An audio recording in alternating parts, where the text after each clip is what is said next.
All right, everyone come back in. Yo. All right, Daniel. All right, everyone file back in. It's John Woo. All right. Well, first of all, thank you, Avalanche, Ava Labs. Great event, great space, great iced coffee. Good stuff, John. Well, thank you for being here and helping be a big part of this. Thanks to the community as well. Yeah, there's a lot of people here today. It's a sign that the community is strong. Always good to see. So let's start in on the tiers. Let's just get the tiers over with the bear market. You got to talk about what's going on with the bear market and how that affects things, especially because we're here to focus on the institutional aspect. We want to know what institutions are doing, especially as it relates to Avalanche. But it's a time when it isn't so easy to make the pitch for crypto to institutions, especially to institutions that maybe sat on the sidelines. Is now the time to get in, or how do you kind of convince people who look at everything since the first week of May and they say, ooh? So it's actually exactly the opposite. Even though the markets, from a price perspective, obviously has been very negative, the institutions who are trying to apply the blockchain technology to either streamline or to do new tokenization of real-world assets, their interest has absolutely not waned. You know, anecdotally from my call volume when talking to people who are institutional and want to figure out ways to deploy things, you can even, don't take my word for it, look at the news. JP Morgan continues to do their JP Morgan coin. They are working with also the DBS, MAS, trying to create basically wholesale lending tokenization so they can start a DeFi project. Just most recently, SocGen and their partnership with MakerDAO, they're trying to collateralize things so that the DAI stablecoin can actually trade as well. So the actual movement of stuff for institutional purposes has only increased and not decreased. When we talk about institutions, you know, a lot of people define that word differently. Sometimes it means publicly traded companies, sometimes it's hedge funds, family offices. As it relates to Avalanche, what are the institutions that are getting into the Avalanche ecosystem? Who are they, and what should excite them right now? Yeah, so actually it runs the gamut. So you have big, massive asset management firms looking to get into using blockchain and crypto to tokenize assets. You have the family offices who want to get in as from an investor perspective, but if you're going to do some tokenization, you need the buy side, and that's where the family offices get to come in. So it really goes up and down the spectrum. And just so some points of clarity, you know, we're talking about institutions, and then, you know, you started off with the bad parts of the market. So when we talk this conversation, when I say TradFi, that's what I mean by institutions like banks, large asset managers. When I say CeFi, I mean really the 2.5 guys, the enablers of getting onto the DeFi world, which is the third bucket. DeFi, which is really crypto native, self-custody type of situation. Even the term TradFi to some in crypto is kind of a dirty word, right? And I've always been fascinated by, you know, I started writing about Bitcoin in 2011, and still to this day, there's an interesting tension between the true kind of degens, the people who were attracted to crypto because it's outside the banks, it's outside regulation, it's kind of over here. And now as crypto has gone more mainstream than ever, you talk about Wall Street, you talk about TradFi rushing in. Are those two things opposed, or can they kind of all play nicely in the sandbox? In other words, are these different corners of crypto? Once I heard someone describe Avalanche as like, well, they're the suits. So are they wrong? I don't think we are the suits, but we can bridge the gap. And it's hard not to talk about TradFi in this, especially if you started the conversation with the meltdown in the crypto markets as of May. Reality, the crypto markets have been going down for a lot longer. If you use like Bitcoin as a proxy, it was 0.75 correlated with the S&P up until May. And then the correlation completely dropped because idiosyncratic stuff happened in May, and it's now at a 0.4, 0.45 correlation. But if you look at the issues that led to even further sell-off on the crypto asset class, the underlying culprits and the reasons were really due to human nature, and it had nothing to do with the decentralized platforms. So we're talking about layered on leverage, unsecured loans. We're talking about lack of transparency of these 2.5 CeFi type players like a Celsius. These are all issues, rehypothecation, unsecured loans. Like, these are all things that we've seen before in traditional finance. It's just happened to be in the crypto asset class that made it look so bad. But in fact, if you actually look at how this whole thing played out, the worst of times in mid-June, you still had Aave, Maker, and Compound in the DeFi world function. Sure, it's painful for them, but because it's code-enabled, the liquidations happen without a hitch, whereas, you know, in Celsius and other places, it actually, there were halts and withdrawal restrictions. So, in fact, if you, in hindsight right now, it's amazing because the smart contract enabled players, the dApps, basically, effectively, because these things are in bankruptcy now, those guys, which is basically, I guess, counts. So if Celsius uses an Aave is kind of a business partner, if you can proxy that for like accounts payable. In the traditional world, they will be not even in the discussion for getting paid back. You have customers, and then you have the senior secure, and then go all the way down the stack. But because smart contracts were enabled by code, and the code replaced lawyers and replaced the enforcement, all of a sudden, those people got money first. So effectively, they literally subordinated even the secured lenders. So the system has worked.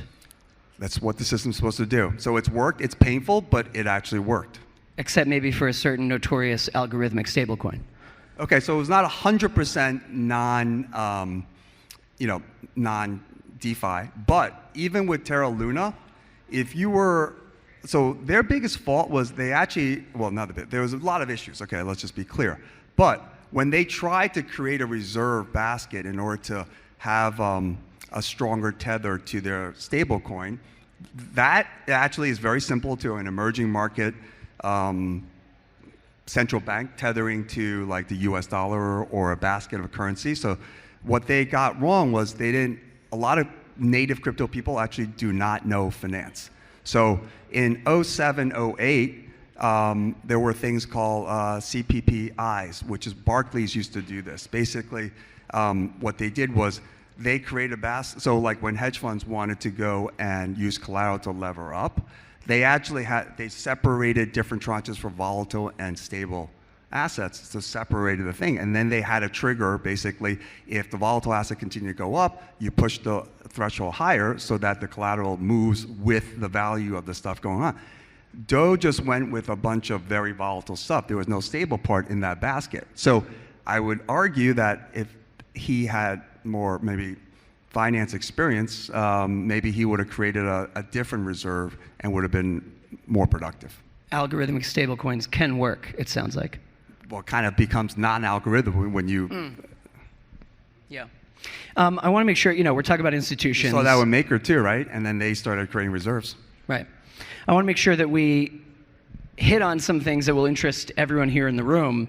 I'm seeing a lot of people who are at this event, and a lot of the buzz around Avalanche is about this too, gaming.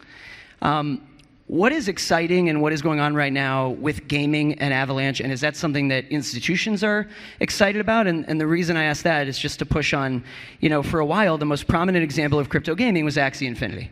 And that had some real problems, I think, that came about, whether it's gameplay or whether it's having to buy the 3 characters to get into the game. Now they've adjusted and maybe it's on its way back, but you hear about a lot of blockchain-based gaming projects that are saying, well, maybe play to earn isn't the way to do it. So what's happening with regards to gaming and Avalanche? So we're taking institutional definitions to other genres now. So we'll separate between incumbents versus crypto native.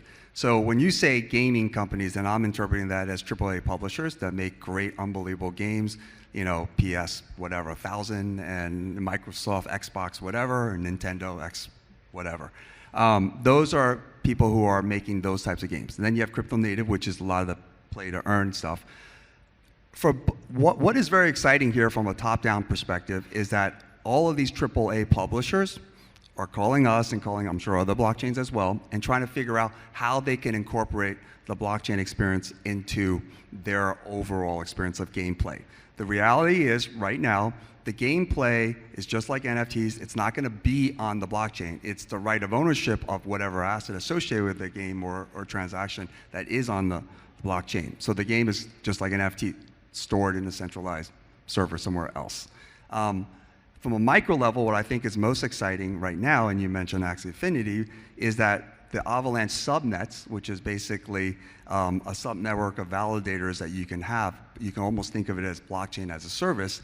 And a lot of game companies now are adopting the subnet because we're basically giving them an SDK for them to go out there and create and do what they know best, which is the game, and then also acquire customers.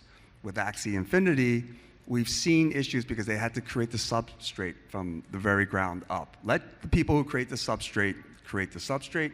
We can hand you over this blockchain as a service SDK. You just focus on what you do best, which is gaming. So that's, I think, from a micro perspective, the most exciting thing. Yeah, it's interesting, and I'm glad you mentioned the subnets. I was going to ask about that, but I guess we've hit on it. That seems to be really buzzy, and it's all about kind of what's being built right now. And for a lot of other blockchains, and we haven't even mentioned Ethereum, we haven't mentioned Solana, but a lot of the buzz and a lot of the chatter is still kind of what's to come. And also, I'm used to hearing that when it's a crypto winter, everyone says, well, we're heads down and building, and there's all these great things that are going to come. If I were to push you on what's already happening on Avalanche, or already a kind of killer use case we're seeing, what's exciting? Killer use case for what? Right now, yeah. For anything. Or for AVAX. Well, okay, so there's a lot of exciting things going on, and the reality is no one really knows what the killer use case will be. I think in hindsight, maybe people may say, just like with email was the killer app for the internet, maybe the stable coins at some point, reserve ones, maybe USDC, because they make things liquid.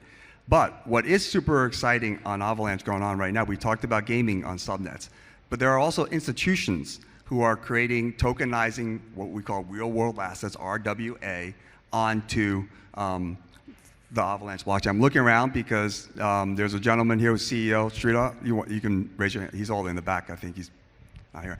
But Intane, which basically is they're very industry experts on how to do this. And if you think about where blockchains are most effective, they are most effective when you need simultaneous movement of information and payment. And it's amongst many, many participants. You need to decide on both sides and then match them up and then have an instant transaction. That's where blockchains could be extremely, extremely effective. So Intane's a company that's been around for 4 years. Great CEO. I just met him and had a long conversation with him. We are funding the company, and they are deploying a private blockchain on basically a permission of authority blockchain using a subnet. What they've done is they've exactly done what I just said. They've separated the administrative side versus the tokenization of an asset or the issuer side. And when you think about a structured product, there are literally, it's not just the issuer to the hedge fund that buys the structured product. There are so many people in between, 6, 7 different participants, and it's a very inefficient process. Middleman, intermediaries, whatever you want to call it. What they've done is using a blockchain, they are able to have, one true source. So it makes everything much more efficient and then saves money on the administrative side. The next thing they will be doing will be taking that and creating, because it becomes so much cheaper, right now to do a structured product, it takes literally, if it's not a $100 million deal, there's a lot of fixed costs, it's not affordable. So they are going to be able to allow 10 to 20, 30, $50 million deals in structured products and pool assets that way because they're going to make it affordable. So I'm very excited about that as well. Just a quick interlude. I want to allow time for a couple questions. So if you guys have any potential questions for the John Wu, prepare those. Let's talk a little bit about, I don't want to say the competition. And as John knows, this is just a great answer we got from him a few months ago on our GM podcast. So quick plug. John was a guest on our GM podcast at Decrypt, and I asked about this. But for a while, and I hear it less lately, maybe that's a sign of success, but Avalanche was grouped into these blockchains that are sometimes called Ethereum killers. You've heard Solana called Ethereum killer. And I asked John about that, and I think he said, well, we don't view ourselves as a competitor of Ethereum, or we don't view Ethereum as a competitor. Has your thinking evolved at all when you look at the landscape out there? I mean, especially with the merge supposedly coming. It's been delayed quite a few times. People think that's going to be very exciting for Ethereum. There's a little bit of a sense that it's still the kind of crown jewel when we talk about everything other than Bitcoin. I think what I said on your podcast was the space is so small. It's really, I can't believe people are so tribal in the space because like there's millions of 30 million web developers out there. There's like less than 100,000 blockchain developers out there, and we're all trying to fight for how many of these developers. It's like ridiculous. We should all be working to get more access to the 30, 40 million developers on the web. iOS has 3 million developers. Android has 7 to 10 million, I forget what number, but there's just such a big a world out there, so it's no point in actually attacking each other. We don't think of ourselves as Ethereum killer, and we want them to be successful because they bring in a lot more people into the space, and that's what we need. I mean, I know there are numbers being thrown around, like there's 150, 200 million people in blockchain. I call BS on that. I mean, there's 150 million people who are on Binance, Coinbase, and FTX that are off-chain and that speculate on crypto. But I think you take that and you divide that number by 10 or 15, and there's really only like 10 million people that are actually in protocols using a MetaMask or really doing DeFi or buying NFT and self-custodying the way decentralization was meant to be, where you profit and own your own data and your own stuff. So there's really not that many. If there's only 10 million people that are actually really using blockchain, not speculating on it, then we are literally, I think Amazon in 1999 was like less than 10 million people.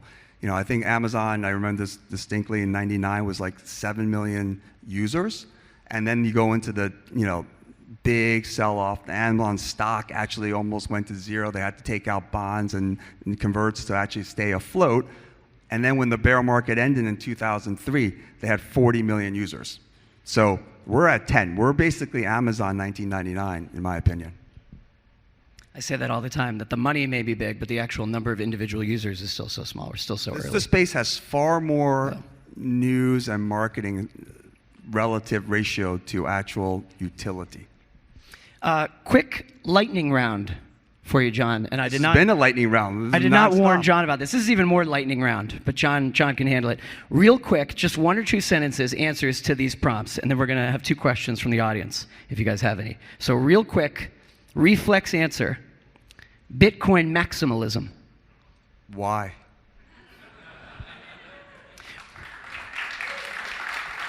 Applause. Bored Ape Yacht Club. Building a brand. NFTs triggering gamers. It's happening. What? It's happening. Binance and CZ. Look over your shoulder for Sam. Very good. And I'll end on Gary Gensler. Lee, where's my general counsel? Really good stuff. Are there 2 quick questions from the audience for John? Let's go right here. Hold on. Hi. How do you catalyze the adoption of DeFi by TradFi amongst TradFi companies? How do you so the question was, how do you catalyze GameFi? Catalyze DeFi. Adoption by TradFi. Okay, so I think that is a big theme. I think when you come out of this winter and we see spring, there are enough real-world assets that's going to come over, and the dollar amount we're talking about real-world assets are just far more than what we have in DeFi. In order for that to happen, I think there are 2, maybe 3 things that you absolutely have to have. You have to have, I think, one thing I think you have to have is a proper identity. So for TradFi to really come over and adopt things in DeFi, you really need KYC, AML accreditation. So there are firms out there working on good identity mechanisms so that people can be compliant. That's super important. You don't have that, TradFi will not adopt this not very well. The second thing is, I think crypto people have to get these absurd 20%, 30%, 40% yields out of their mind. If you look at all these, crazy yields that you're getting, only 1/3 of them came from true market forces of supply and demand imbalances from loans, lenders and borrowers, because there's a nice natural spread. The other 2/3 usually came from incentives, which relied on the faith of some governance token or something to be worth more tomorrow than today. And frankly, there were a lot of 2.5 companies that use, the capital markets to continue to fund their growth of customers or provide more yield. So once the crypto people realize that, hey, you can enhance yield by having the efficiencies we talked about earlier, but not these crazy 20% yields, you'll have more adoption from the crypto native as well. I think, and the third thing I would say is, I think we need some understanding that not all stablecoins are like Terra Luna. USDC, it's well known and proper auditing and very transparent what's underneath there. And if there is more adoption of stablecoins, which is the gas that makes blockchains go, then that would be the third thing that is necessary. One more question. So my question is mostly about the ethos of the space and some of the changes. Avalanche has really taken the world by storm with both TVLs, pools, lending, centralized, stablecoins, things like that. Really curious what you think about consumer behaviors, and if you think there will be changes in consumer behaviors, or you think crypto will be mostly used for back-end infrastructure, for banks, financial providers, and other groups. Whenever I hear someone ask a question with "so," it's usually a very skeptic in this space. But with that said, how does consumer behavior? How will consumer behavior be affected in the future when there's all this institutions that come on and use basically DeFi? Is that the question? So I think people already understanding some of the best benefits and being a consumer in the space is the fact that you have two choices. You can basically have your own, you can own your own assets and you can, profit from it, or you can give your identity up, so to speak, and create and have efficiencies. So there are companies in the space like Brave. Brave has their own browser and they have, the Brave search engine. So they actually, when you go onto Brave, they do not allow the tracking of your searching and your digital fingerprint. They prevent that.